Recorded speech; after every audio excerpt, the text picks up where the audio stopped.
Ayan po guys, magandang araw po muli sa ating lahat. Nagbabalik na naman po tayo ngayon at mag-create na naman po tayo ng panibagong content natin. And for today's content guys, atin pong tatalakayin yung PTC4 ay 5 years na po siya. Ayan, so mainit-init pa pong balita kasi yung ating RA 10591 ay kapapasa lang po ng third reading dito sa ating House of Representatives. So isa nga po yan, yung isang nandun sa ating 10591 na yung ating PTC4 ay naging 5 years na. We all know yung ating PTC4 before ay 1 year lang effectivity niya. Tapos naging 2 years. So ngayon from 2 years to 5 years. Ayan, so bago po ka mag-proceed sa aking vlog, ayan, nais ko pong pasalamatan at i-shoutout po yung mga kasamahan po natin na nag-implement ng batas na yan. Ayan, so nababasa ko po sa mga social media yung mga ating mga kasamahan sa gun community. Yun po yung sinasabi nilang isang big help para na-implement po yung ating 10591. Ayan, so ang i-discuss lang po natin ngayon guys, yung PTC4 na 5 years. So marami po yan nandun sa 10591. So siguro gagawin po ulit natin ng another content yung mga nandun pang iba na nakasulat doon. So dito lang po, although nababasa naman natin sa social media na yung PTC4 ay naging 5 years na, nandun na po yung information.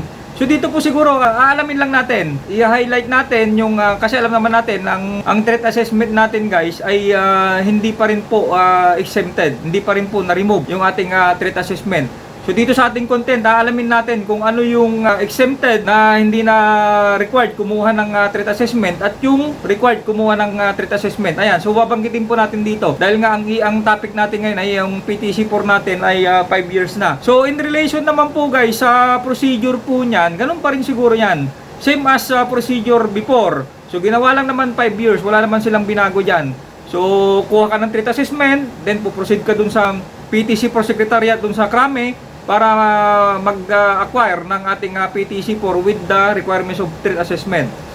Okay, so yung threat assessment guys, mayroon akong previous vlog na diniscuss kung paano kumuha ng ating threat assessment.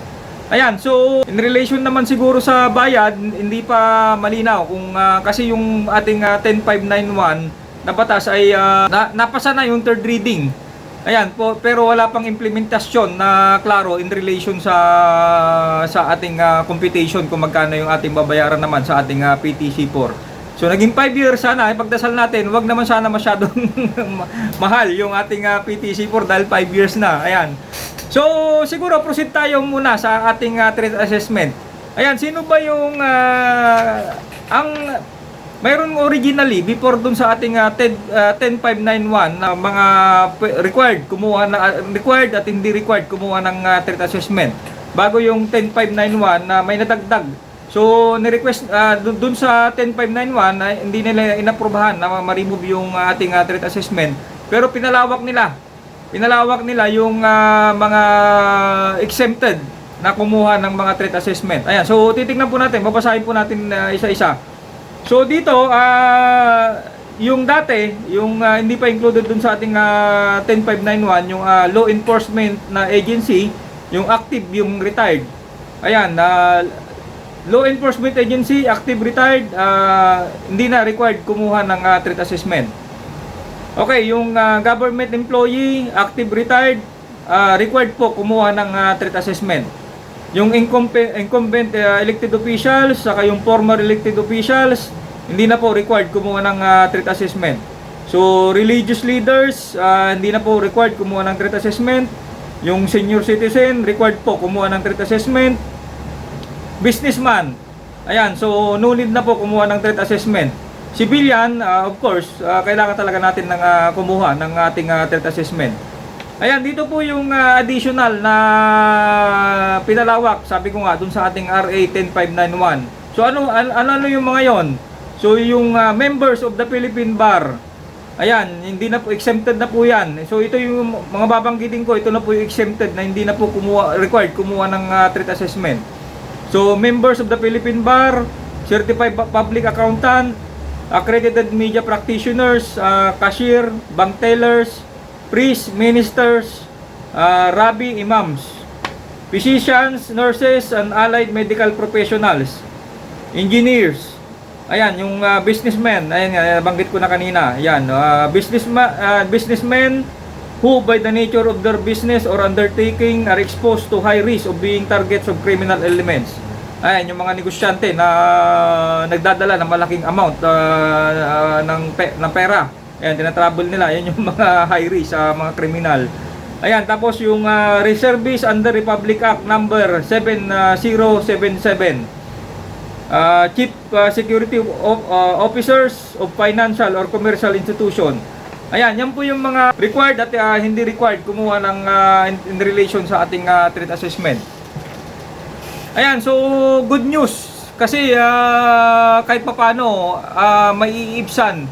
Hindi katulad dati na nag-process ka ng mga requirements para makukuha ka ng PTC4 na mahirap mag-process lalo na po sa threat assessment. Kaya nga, yan nga po yung isang pinagdadasal na sa atin, sa ako at sa mga kasamahan natin sa GAN community na sana po soon, sana ma-remove na po yung threat assessment kasi medyo may pagkahirapan talaga kumuha ng threat assessment. Kahit pa paano, pinalawak nila, ginawa nilang 5 years.